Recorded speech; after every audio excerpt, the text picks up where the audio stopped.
मेरा परिचय प्रहलाद राय, जो कि ये मेरा एक आपने कई बार देखा होगा कि मेरा जन्म भिलवाड़ा जिले के एक छोटे से गांव में हुआ, किसान परिवार में। एक ऐसा गांव जिस गांव में आज दिन तक, आज के 5 साल पहले की अगर बात किया जाए तो ग्रेजुएट लड़का इकलौता मैं था। अभी मेरी बिटिया है, मेरी भाई है और एक लड़का और है, यानी कि ग्रेजुएट लड़का जिस गांव में से। और आज दिन तक भी गांव रोड से कनेक्टेड नहीं है। और गांव में एक ऐसा गांव जिस गांव में आज दिन तक भी कोई गवर्नमेंट कर्मचारी नहीं है। कक्षा 5 तक मैं गांव में पढ़ा। मेरे गांव से लगभग करीब 3 से 4 किलोमीटर दूरी की एक स्कूल थी, वहाँ मैं पढ़ने जाता। कक्षा 5 के बाद मैं भिलवाड़ा आया। मेरे पिताजी भिलवाड़ा एक टेक्सटाइल हब है, तो एक भिलवाड़ा स्पिनर्स में काम किया करते थे।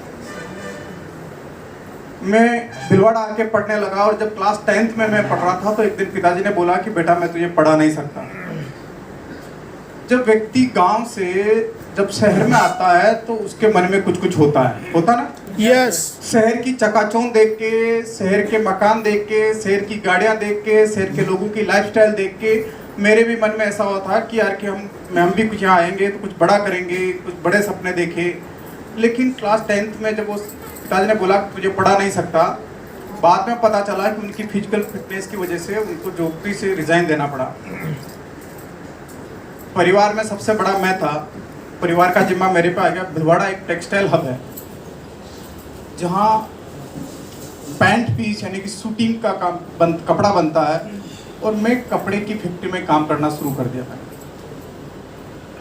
कपड़े की फैक्ट्री में काम करना शुरू किया। धीरे धीरे शुरू में हेल्परिंग का काम किया, साफ सफाई, झाड़ू पोछा। फिर धीरे धीरे कपड़ा समेटने लगे, कपड़ा काटने लगे।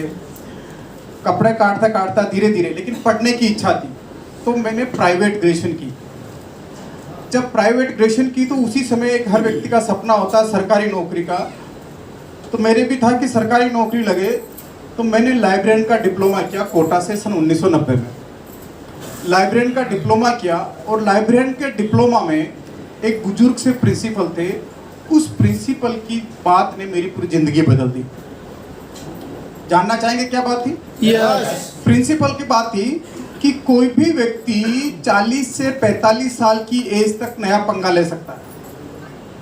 40-45 साल की एज तक नया पंगा ले सकता है। 40-45 साल की एज के बाद में वो व्यक्ति कोई भी नया पंगा नहीं ले सकता है। उनके पीछे उनका लॉजिक था कि 40 से 45 साल की एज से पहले उसके घर में बुजुर्ग पिताजी होते हैं या बड़ा भाई होता है, और हम इंसान एक सोशल प्राणी हैं। सोशल प्राणी है तो समाज में चाचा के, मामा के, ताऊ के, भाई बुआ के यहाँ आना जाना होता कोई भी काम काज में। तो जब तक क्या है कि घर में बुजुर्ग होते हैं तो बुजुर्ग जो है कि वहाँ सोशल लाइबिलिटी निभा लेते हैं। लेकिन 40-45 साल की एज के बाद में जब वो बुजुर्ग की या तो एज काफ़ी हो चुकी होती है कि वो मूवमेंट के लायक नहीं होते हैं, या फिर उनका साया हमारे साये से उठ चुका होता है, तो सोशल लाइबिलिटी पूरी हमारे पे आ जाती है। तो हम सामाजिक प्राणी हैं तो हमारे को समाज में आना जाना पड़ता है ना। दूसरा उन्होंने कारण बताया कि कोई भी 40 साल 45 साल की एज के बाद में शादी हो चुकी होती, बच्चे हो चुके होते हैं और बच्चे स्कूल जाने लग जाते हैं, तो परिवार का जिम्मा सारा उसके ऊपर आ जाता है। तो वो नया पंगा लेने के बारे में सोच नहीं सकता यार कि अगर मैंने कुछ भी नया पंगा लिया तो जो आ रहा है जिससे मेरे बच्चे की स्कूल की फीस का क्या होगा, मकान के किराए का क्या होगा, गाड़ी की ईएमआई चल रही उसका क्या होगा, मकान की ईएमआई चल रही उसका क्या होगा, दूध वाले को कैसे देंगे, किराना वाले को कैसे देंगे। तो वो जो है जिम्मा टोटल, इस वजह से वो कोई नया करने का पंगा नहीं ले सकता।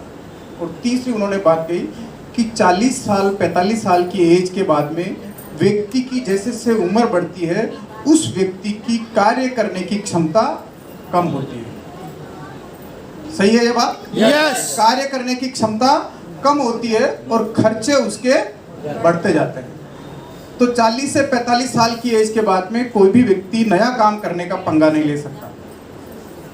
40 साल की एज के बाद में उस व्यक्ति ने जो काम किया 40 साल की एज तक, 45 साल की एज तक, 40 साल बाद व्यक्ति काम नहीं करता, उस व्यक्ति की ब्रांड इमेज काम करती है। उस व्यक्ति की ब्रांड इमेज काम करती है। जब मैं लाइब्रेरियन का डिप्लोमा करके जब वापस आया भिलवाड़ा, तो मैं जहाँ पहले कपड़ा काटता था, ग्रेडिंग करता था, सामरता था, तो वापस आके जब मैं मिला केसी छाबड़ा जी से, एक बार जोरदार ताली केसी छाबड़ा जी के लिए। जब केसी छाबड़ा जी से मैं मिला तो केसी छाबड़ा जी ने से मेरे एक बात पूछी कि प्रहलाद कैंची पकड़ेगा या कलम, क्योंकि जब तक मैंने ग्रेजुएशन भी कर ली थी और कपड़ा मैं काटता था, मैंने कहा साहब न कैंची पकड़नी और न कलम, तो फिर क्या करेगा? मैंने कहा मैं मार्केटिंग में ज्वाइन करना। तो उन्होंने कहा कि मार्केटिंग में तू जीरो है, मार्केटिंग का तेरे को कोई ज्ञान नहीं है, मार्केटिंग में तुम जीरो हो। और उस समय तक जो है कि एक महीने में मैं 60 हाजिरी 65 हाजिरी यानी कि 30 दिन में मैं 65 हाजिरी का पैसा उठाता था। सन 1990-91 में मेरे लगभग 7-7.5 हज़ार रुपये सैलरी उठाता था मैं काम करके। लेकिन कभी कभी किसी महीने में 65 हाजिरी, किसी महीने में 70 हाजिरी, हाईएस्ट मैंने 70 हाजिरी 70 हाजिरी का पैसा उठाया हुआ डे नाइट करके। तो शुरू से मैं वर्कोलिक था, काम करने का वर्कोलिक था मैं पूरा। तो जब मैंने ये देखा तो उन्होंने कहा कि तू मार्केटिंग में जीरो। तो मैंने कहा वैसा कोई बात नहीं है, अगर मेरे में कुब्बत होगी तो मैं तनख्वाह बढ़ा लूँगा, आप मुझे मौका दीजिए एक बार। तो तेरे को 900 रुपये मिलेंगे। मैंने कहा कोई तकलीफ नहीं, मुझे आप 900 रुपये देंगे। 900 रुपये महीने से मैंने काम शुरू किया। पहले महीने काम किया, दूसरे महीने जाके खड़ा हो गया कि मेरी तनख्वाह बढ़ाओ, तीसरे महीने फिर वापस जाके हो गया तनख्वाह बढ़ाओ। और इसी पीरियड में मैंने 91 में जब मैं डिप्लोमा करके आया तो 93 में मेरे पास अपॉइंटमेंट लेटर आया, इंटरव्यू कॉल लेटर आया संस्कृत विद्यापीठ जयपुर लाइब्रेरियन का। और उस समय 93 में अगर कोई थर्ड ग्रेड के टीचर हो, अगर कोई उस समय के लगे हुए हो, तो 93 में जो थर्ड ग्रेड की सैलरी हुआ करती थी 2200-2500 रुपये के आसपास हुआ करती थी। 2200-2500 रुपये के आसपास हुआ करती थी। और मैं 91 में मार्केटिंग में ज्वाइन करके 2 साल में मैं पहुंच गया 3500 रुपये की सैलरी पे। 3500 रुपये मेरे को 2 साल में सैलरी हर महीने बढ़ाते। फिर मेरे दिमाग में आया कि नौकरी ज्वाइन कर, सरकारी नौकरी ज्वाइन करते हैं तो 2500 रुपये मिलता है और भिलवाड़ा से दूर जाना पड़ेगा जयपुर, और यहाँ काम कर रहे हैं तो यहाँ अपने को 3500 रुपये मिल रहे थे, अपना निर्णय क्या लेना। लेकिन शुक्रगुजार हूँ ईश्वर का, उस परमात्मा का, उस खुदा का, जिन्होंने मुझे ये मति दी कि प्रहलाद प्राइवेट सेक्टर ही अच्छा है। क्योंकि मैंने कहा कि यहाँ से जयपुर जाएंगे 2500 रुपये तनख्वाह में 10 घंटा, यहाँ से भिलवाड़ा से जाने का 10 घंटा लगता है, 2 चूल्हे जलेंगे, घर वालों से अलग रहेंगे। तो मैंने निर्णय लिया कि मेरे पर, और क्यों मुझे लगा, मुझे इसलिए लगा कि यहाँ मेरी ग्रोथ है। क्योंकि प्राइवेट सेक्टर में और गवर्नमेंट सेक्टर में क्या फ़र्क है? गवर्नमेंट सेक्टर में आपको सैलरी मिलती है कि आप, इस बात की नहीं मिलती कि आप कितना काम करते हैं, इस बात की मिलती है कि आपकी क्या डिग्री है और आपकी क्या पोस्टिंग है। आप कितना काम करते हैं या आपको गवर्नमेंट कर्मचारियों को पता है कि हम कितना काम करते हैं, है ना? वहाँ सैलरी आपके काम करने से नहीं मिलती, वहाँ आपकी डिग्री से मिलती है। और प्राइवेट सेक्टर में पैसा आपकी डिग्री से नहीं मिलता, आप कितना कमिटेड काम करते हैं, कितना काम करते हैं, उसके हिसाब से आपको सैलरी मिलती है। ठीक मार्केटिंग करता रहा, मार्केटिंग मैं करता रहा, धीरे धीरे एक मार्केटिंग में हेल्पर का लगा और हेल्पर से मैं धीरे धीरे इसी कंपनी में मार्केटिंग मैनेजर बन गया। और उसी पीरियड में ये आरसीएम बिजनेस मेरे जीवन में आया और मैंने आरसीएम बिजनेस को ज्वाइन किया। पहले महीने मैंने काम किया, पहले महीने मेरी इनकम आई 544 रुपये। दूसरे महीने काम किया, दूसरे महीने मेरी इनकम आई 3500 रुपये। तीसरे महीने काम किया, तीसरे महीने मेरी इनकम आई 6,500 रुपये की इनकम आई। और चौथे महीने काम किया और चौथे महीने मेरी इनकम आई 14,000 रुपये की, 13,500-14,000। और जो ही 13,500-14,000 रुपये की इनकम आई, और हमारे जो सेठ जी उन्होंने बोला कि प्रहलाद या तो आरसीएम करेगा या नौकरी करेगा। अब बड़े असमंजस की स्थिति में कि क्या किया जाए, कि नौकरी करें या आरसीएम। तो मैं गया टीसी सर के पास, मैंने कहा भाई साहब बात प्रॉब्लम ये है, इस तरह से है कि बड़े भाई साहब बोल रहे हैं, क्योंकि टीसी सर के बड़े भाई साहब थे केएल छाबड़ा जो अकाउंटिंग देखते थे, और वैसे भी मार्केटिंग और अकाउंटिंग वाले का 36 का आंकड़ा होता है। तो उन्होंने कहा कि जब मैंने बात की तो टीसी सर ने बात कही कि प्रहलाद देख कैसा है कि मार्केटिंग कौन देखता है, कि मार्केटिंग तू देखता है, सैम्पलिंग का काम कौन देखता है कि वो भी तू देखता है, फिर डिस्पैचिंग तुम देखते हो, यार्न बाइंग तुम देखते हो, प्रोडक्शन प्लानिंग तुम देखते हो, अकाउंटिंग में जो कि किन पार्टी से पेमेंट लेना वो तुम देखते हो, मार्केटिंग का तुम देखते हो, ये 32 लड़के जो सेल्स में स्टाफ है इनको क्या शेड्यूल बनाना क्या बनाना ये तुम देखते हो। और मैं भी इधर से आ गया कि मैं देख सकता था मार्केटिंग जो है कि अगर तुम भी निकल जाओगे तो मार्केटिंग डिस्टर्ब हो जाएगी, इसलिए तेरे को आरसीएम नहीं रख, जब तक भाई साहब है जब तक उधर तेरे को काम करना है। जब ये बात कही तो देखा क्या है कि मन में रोज तो आता ही ना, पर दूसरा मोरल बाउंड क्यों है कि जहाँ से मैं जीरो से हीरो बना, यानी कि जिस कंपनी में मैं झाड़ू पोछा लगाता था वहीं से मैं एक मार्केटिंग मैनेजर बना, तो मेरी मोरल ड्यूटी भी है कि जिन्होंने मेरे को जीरो से हीरो बनाया तो उनकी बात को मानना। मोरल ड्यूटी होती है ना। कई बार ऐसा होता है कि आदमी लोभ की वजह से अपने मोरल को भूल जाता है ना। लोभ की वजह से मोरल को भूल जाता है कि इधर से उधर कर लेता है, कुछ भी कर लेता है। लेकिन मुझे मेरी मोरल ड्यूटी लगी कि यार कि अगर मैं छोड़ भी दूंगा तो ये क्या कर लेंगे, कुछ नहीं कर सकते। लेकिन मोरल ड्यूटी थी कि जिन्होंने मेरे को जीरो से हीरो बनाया, जिन्होंने मुझे चलना सिखाया, जिन्होंने मुझे यहाँ से एक व्यक्ति बिल्कुल अनपढ़, एक गांव का ऐसा व्यक्ति जिन्होंने कि मुझे पढ़ाया। अगर मैं आपकी अगर इतनी तरह से आप कभी बात करें, मैं साइकिल पे जाता था तो कैलाश केसी सर ने बोला यार प्रहलाद तू मार्केटिंग में काम कर रहा, साइकिल पे नहीं तो स्कूटर ले ले, तेरे को कुछ कर। मैंने कहा स्कूटर लेने के पैसे नहीं है, तो उन्होंने मेरे को स्कूटर दिलवाया। मैंने कहा स्कूटर तो आप दिलवा रहे हो लेकिन मेरे पास स्कूटर की ईएमआई का पैसा नहीं है। अच्छा ठीक है, ये पैसा मैं दे रहा हूँ, ईएमआई कितनी आएगी, 1100 रुपये। 1100 रुपये तेरी सैलरी बढ़ा देता हूँ। 1100 रुपये सैलरी बढ़ा दी। फिर वो कहा यार, मैंने कहा इसके पेट्रोल और इसका जो है सर्विस कराने का पैसा नहीं है, तो यार वो बिल कंपनी में ला के दे देना। क्यों? काम बोलता है आपका, आप कहाँ से क्या करते हो। कहते हैं ना कि आप शोर मत मचाओ, आप काम ऐसा करो कि काम बोलने लग जाए आपका। इस तरह से काम करता था। फिर ये हुआ, मैंने कहा ठीक है। फिर धीरे धीरे देखे कि करने लगा। जब मार्च अप्रैल में हर महीने इंक्रीमेंट लगता है, अप्रैल में जब इंक्रीमेंट की बात आई तो देखा कि इंक्रीमेंट में मेरा नाम नहीं था। तो मैंने बड़े साहब से जाके पूछा कि प्रहलाद तेरा तो आरसीएम से इनकम आती ना। मैंने कहा साहब आपने मना कर दिया तो आरसीएम से कोई काम नहीं कर रहा हूँ मैं, तो देख भाई इनकम। मैंने कहा ठीक है मैं नौकरी रिजाइन देता हूँ, और मैंने नौकरी को रिजाइन दे दिया। लेकिन जब नौकरी से रिजाइन दिया तो उस समय तक मेरा बिजनेस क्या हो गया था, जीरो हो गया। जब बिजनेस जीरो हो गया तो मैं भी आरसीएम से नेगेटिव हो गया यार कि मेरे को आरसीएम अब नहीं करना है, तो क्या करें। तो मैंने कपड़े की एजेंसी शुरू की, और 6 महीने में मैंने कपड़े की एजेंसी में उस 2002 में 6 महीने में 1.5 करोड़ का कपड़ा बेचा मैंने। नया था बिल्कुल, लेकिन 1.5 महीने में 1.5 करोड़ का कपड़ा बेचा 6 महीने में। और 1.5 करोड़ कपड़े की दलाली होती 3 लाख रुपए, यानी कि 2% से दलाली मिलती थी, 2% ब्रोकरेज मिलती थी। लेकिन ये था कि परिवार की सिचुएशन तो ऐसी थी कि पीछे से कोई बैकग्राउंड सॉलिड नहीं था। जो नौकरी छोड़ के जो ग्रेच्युटी जो मिला, उस ग्रेच्युटी की वजह से 5-6 महीने तो निकाल लिए, 4-5 महीने तो निकाल लिए। लेकिन भिलवाड़ा के अंदर रोज मकान का किराया, दूध का खर्चा, किराना का पैसा।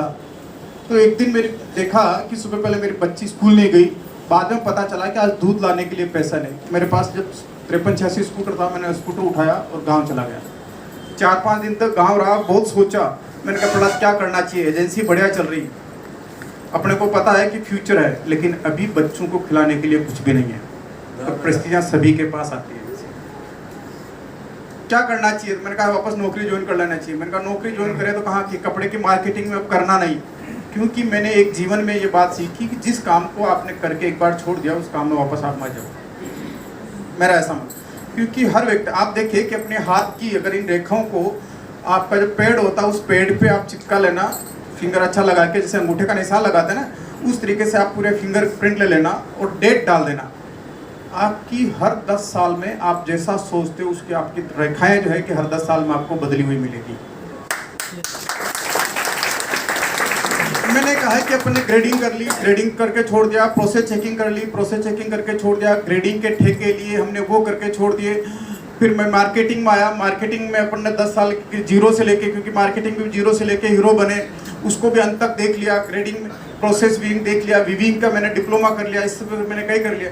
तो और लाइब्रेरियन का डिप्लोमा कर लिया, लाइब्रेरियन की नौकरी लगी नहीं, और अब एजेंसी कर लिया। अब एजेंसी भी नहीं, वापस अब नौकरी करेंगे, वापस किसी दूसरे सेक्टर में करेंगे। और मैंने वापस जब डीसी सर को फ़ोन किया 28 अक्टूबर 2002 को, 28 अक्टूबर 2002 को मैंने फ़ोन किया, सॉरी 28 अक्टूबर 2001, 28 अक्टूबर 2001 को मैंने फ़ोन किया, वैसा मुझे नौकरी करनी है, ऐसे मेरी सिचुएशन ऐसी। तो कहा किसने मना किया तेरे को, पहले आ जाता। मैंने कहा ठीक है, और मैंने 29 अक्टूबर को वापस नौकरी ज्वाइन की आरसीएम बिजनेस में।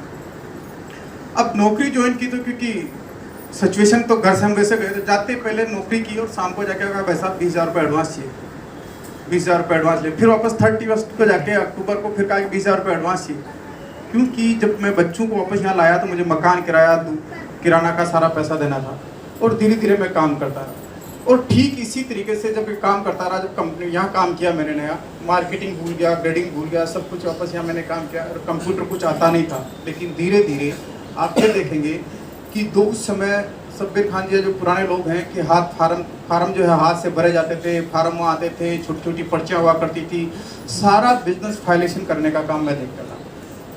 वहाँ पर भी मैंने पूरा कस्टमर रिलेशन सर्विस, डिस्पैचिंग जो कि पहले आरडीओ हुआ करती थी, आरडीओ का काम, प्लस फॉर्म की मैचिंग या जो फॉर्म फीड करवाना, सारा काम मैं देखता था बिजनेस फाइनेंसिंग करने का। और कंप्यूटर का कोई नॉलेज नहीं होते हुए भी बिजनेस में फाइनल कर लेता था कि यार जो आज, क्योंकि पहले 60 दिन 90 दिन लगते थे बिजनेस फार्म फीड करवा के बिजनेस फाइनेंसिंग, ये सारा काम, ये सारा देखते देखते मैंने एक दिन भाई साहब से बात की, देखिए भाई साहब सैलरी मैंने उस टाइम पे डिस्क्लोज नहीं की, 6 महीने 7 महीने गुजर गए, क्योंकि डिस्क्लोज करने की जरूरत नहीं थी, मेरे को जितना चाहता मैं पैसा लेके आ जाता, कितना देंगे पता नहीं। मैंने कहा कम से कम पहले यहाँ मेरे को दे रहे थे पैसा, अच्छा अगर कम भी देंगे तो 15,000 रुपये तो देंगे, क्योंकि उस समय मेरी 18,000 रुपये सैलरी थी। तो मैंने कहा जो भी देंगे ठीक है, जितना पैसा चाहिए अपन लेके आ जाता था, उनको ये नहीं कहा कि आप कितनी सैलरी लगाएंगे, और मैं पूछना भी नहीं चाहता था कि भाई, जब मैंने एक दिन ऐसे ही बात की कि भाई साहब ऐसा है कि पता नहीं आप सैलरी तो क्या लगाएंगे मुझे पता नहीं, लेकिन मेरे को अगर आप परमिशन दें, क्योंकि बड़े भाई साहब ने आपने देखे कि मेरे को पहले आरसीएम करने की अनुमति नहीं दी, मेरा बिजनेस सारा वो ऐसा खत्म हो गया, फिर मैंने एजेंसी की मैंने, तो मैं पूरा नेगेटिव हो गया, मेरे को नहीं करना था। लेकिन अब मेरा मन हो रहा है कि मैं वापस आरसीएम बिजनेस करूं, अगर आप परमिशन दें तो मैं आरसीएम नौकरी के साथ साथ मैं बिजनेस करूं। उन्होंने कहा ठीक है कर दो शुरुआत। मैंने जब मैंने शुरुआत की तो उन लोगों से मैं मिला, क्योंकि उनका सब बिजनेस शुरू हो गया, तो उन लोगों ने कहा कि बिजनेस नहीं चलेगा, क्योंकि भिलवाड़ा उस समय सिर्फ एक पैंट पीस कपड़ा था, शूटिंग थी सिर्फ पैंट पीस, और मेरा बिजनेस जीरो हो गया, यानी कि कुछ भी नहीं चल रहा था, 1 लेग में बिजनेस। ऐसे कितने लोग हैं जिनकी कि 1 लेग में बिजनेस चल रहा है और अभी उनका सेकंड ग्रुप में बिजनेस कम चल रहा है, बहुत सारे। मेरा भी ऐसा हुआ था, है ना, चिंता करने की कोई बात नहीं है, मेरा भी ऐसा ही हुआ था।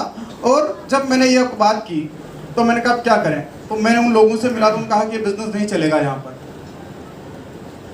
और अब मैं अगर मेरे परिचित, अगर मैं रिश्तेदारों में जाऊँ तो रिश्तेदार सारे, क्योंकि ये देखिए कि मेरी बहन की शादी में मैंने भी धोती पहन रखी है, तो मेरे रिश्तेदार सारे धोती पहन वाले हैं। उन धोती पहनने वालों को मैं पैंट पहनाने से रहा, है ना, तो मेरी भी लिस्टें नहीं थी। ऐसे कितने लोग जिनको ऐसा लगता है कि यार कि मेरी लिस्टें नहीं है, मेरे पास अच्छे लोग संपर्क में नहीं जो बिजनेस करने वाले, है ना, मेरी भी लिस्टें नहीं थी ऐसे, मेरी भी ऐसे लिस्टें नहीं थी। लेकिन मैंने क्या किया कि जिन लोगों को मैंने पहले 100-200 लोगों को ज्वाइन करवाया, उनमें से जैसे कि मेरे सेल्स में, मार्केटिंग में मेरे करीब 32 लोग का मेरे पास मार्केटिंग का स्टाफ था, प्लस मेरे डिस्पैचिंग के थे, कुछ ऐसे थे। तो उसमें मैंने मुकेश कोठारी को तो एक ग्रुप में ज्वाइन करवाया, एक दूसरे ग्रुप में एक मुकेश गिरी गोस्वामी है, मैंने उसको ज्वाइन करवाया, वो भी मुकेश गिरी गोस्वामी को ज्वाइन कराया। तो मैंने मुकेश को बोला, यार मुकेश गिरी गोस्वामी को, मैंने कहा यार वो मुकेश बड़ा अच्छा काम कर रहा है, अपन दोनों मार्केटिंग कर रहे हैं, तो क्यों नहीं तुम जो है कि शुरुआत करो। तो उसने कहा वैसा है कि भिलवाड़ा में तो ये बिजनेस अभी चलेगा नहीं, क्योंकि यहाँ पैंट पीस शूटिंग बनता है, शूटिंग के लिए कोई लोग लेते नहीं है, एक पैंट पीस है। लेकिन कहीं अपन बाहर अपनी कोई ज़्यादा लिस्टें नहीं। मेरा भाई भी जो कि कनाडा में रहता है, और लेकिन मेरा भाई कनाडा में रहता है, उसका एक ससुराल पक्ष से मेरे लखनऊ में जो है कि मेरे संपर्क में है, लखनऊ से मेरे संपर्क में है। तो मैं कहा कि चलो ठीक लखनऊ से बुलाते हैं। लेकिन उस समय क्या होता था कि जो भी किटें जाती थी वो भिलवाड़ा से जाती थी, और सेकंड एनिवर्सरी थी दिल्ली के, सॉरी जयपुर में बिरला ऑडिटोरियम में। तो मैंने कहा यार लखनऊ वाले से बात करो, तो उन्होंने लखनऊ वाले से बात की और उसको जयपुर एनिवर्सरी में बिरला ऑडिटोरियम में बुला लिया। जब बिरला ऑडिटोरियम में बुलाया, और बिरला ऑडिटोरियम में जब उसने उस व्यक्ति ने एनिवर्सरी को देखा, वहाँ पूरा बिरला ऑडिटोरियम पैक था, और उस एनिवर्सरी को देख के उस व्यक्ति ने कहा, जेपी गिरी ने, यस ये बिजनेस मैं करूँगा। जब उसने ये निर्णय लिया कि इस बिजनेस को मैं करूँगा, तो हम उसको भिलवाड़ा लाए, और भिलवाड़ा लाने के बाद उसको 6 किटें देके लखनऊ भेजा। अब देखिए कि मैं यहाँ से मैसेज क्या देता, अगर किसी को भी ये लगता है कि मेरी लिस्टें नहीं है, अगर आपके टीम में एक व्यक्ति भी, 2 व्यक्ति को भी अगर आपने ज्वाइन करा दिया, तो उन 2 व्यक्तियों की लिस्टें भी आपकी हो गई। अगर आपके पास अगर लिस्ट नहीं है, लेकिन आप उन सही ईमानदारी से उन 2 लोगों की लिस्टों पे अगर काम करेंगे, तो आपको रॉयल्टी और टेक्निकल आसानी से आ सकता है। लेकिन लिस्टों पे काम करना आना चाहिए, लिस्टों पे काम करना आना चाहिए। और जब लखनऊ वाले ने फिर एक कानपुर में मुकेश यादव है, मुकेश यादव को ज्वाइन कराया जो रेलवे में ड्राइवर था। रेलवे में ड्राइवर के बाद उसने मुकेश यादव को बोला कि गिरी जी ने कि यार तू कभी हावड़ा जाए तो मेरे को लेके चलना। हावड़ा उन्होंने फ़ोन किया, यार मैं हावड़ा जा रहा हूँ। हावड़ा गए, वहाँ से केलकटा की शुरुआत हुई। केलकटा में जब उन्होंने बिजनेस की शुरुआत की तो उस समय 2002-1 के अंदर क्या होता था कि जितने भी फॉर्म आते थे, ना मोबाइल था ना लैंडलाइन हुआ करता था लोगों के घरों में। मैं जितने भी फॉर्म आते हैं 60 दिन बाद 90 दिन बाद पता चलता है कि आपकी टीम में कौन व्यक्ति आ रहा है, और सबके फ़ोन नंबर देखते हैं तो फ़ोन नंबर मिलते नहीं थे।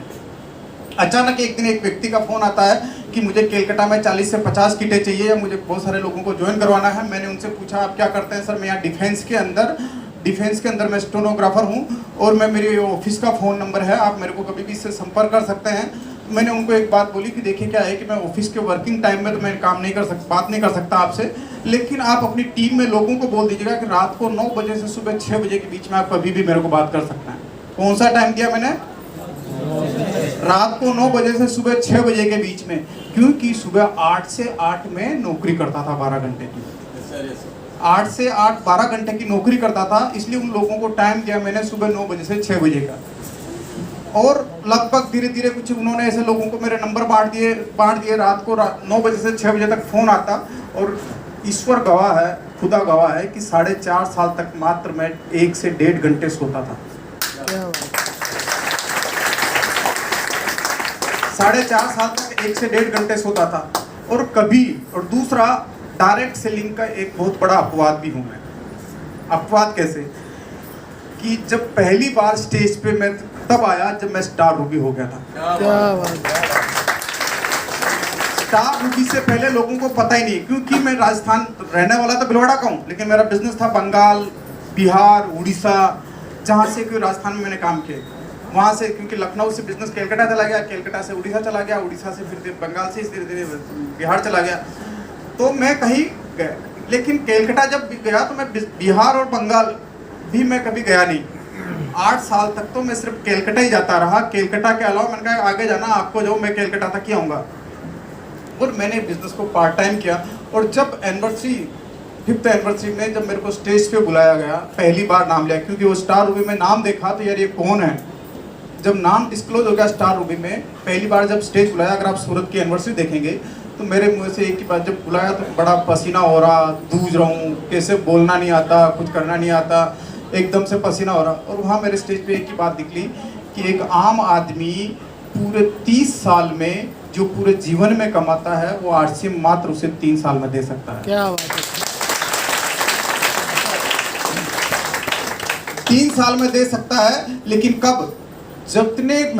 जितने घंटे आप 30 साल में काम करते हैं उतने घंटे अगर आप आरसी में काम करते हैं, आप किसी भी दुनिया के किसी भी काम में अगर आप 10,000 घंटे डाल देते हैं तो आप उस काम के महारथी बन जाते हैं। कितने? 10,000 घंटे। और यही आपको माइंड सेट करना है।